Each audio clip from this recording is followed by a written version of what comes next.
સુરેન્દ્રનગર જિલ્લાના લીંબડી તાલુકા નગરપાલિકા વોર્ડ રચના અને નવા સીમાંકન બાબતે લીંબડી શહેર કોંગ્રેસ સમિતિ દ્વારા આવેદનપત્ર આપવામાં આવ્યું હતું. તાલુકા નગરપાલિકા વિસ્તારમાં વોર્ડ રચના અને વોર્ડનું સીમાંકન ફેરફાર થવા જઈ રહ્યો છે અને શહેરમાં 9 વોર્ડ અને 36 સીટો થવાની છે. ત્યારે શહેર કોંગ્રેસ સમિતિ દ્વારા નિયમ અનુસાર બ્લોકની સાથે વોર્ડ રચનાની કામગીરી કરવામાં આવે તેમજ વોર્ડમાં ફેરફાર કરવામાં આવે તે દરેક વોર્ડમાં એક જ સરખો નિયમ લાગુ કરવામાં આવેની માંગણી કરવામાં આવી છે.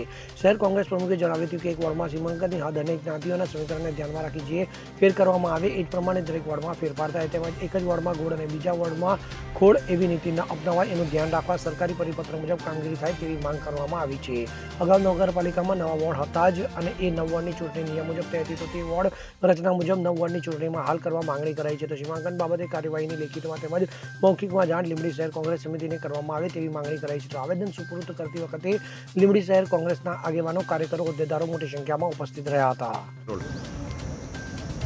આજે હું અને અમારી શહેર સમિતિ રઘુભાઈ ભરવાડ અને લીંબડી શહેર સમિતિ દ્વારા ડેપ્યુટી કલેક્ટર સાહેબને લીંબડી શહેરના કોંગ્રેસના આગેવાનો સાથે નવી વોર્ડ રચના બાબતે એક આવેદનપત્ર અમે આપવા આવ્યા હતા.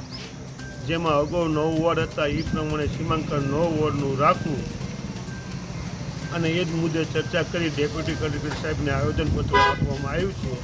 લીંબડી શહેર કોંગ્રેસની ટીમ એ વોર્ડ રચના બાબતે મક્કમ હોય અને જો એ પ્રમાણે વોર્ડ રચના કરવામાં નહીં આવે તો હાઈકોર્ટ સુધી લડવાની પણ તૈયારી અમે બતાવી છે.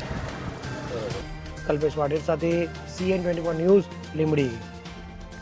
હવે જુઓ દેશ દુનિયાની તમામ ખબરો તમારી આંગળીના ટેરવે. ઉઠાવો મોબાઈલ અને Google Play Store પરથી ડાઉનલોડ કરો અમારી CN24 ન્યૂઝ મોબાઈલ એપ.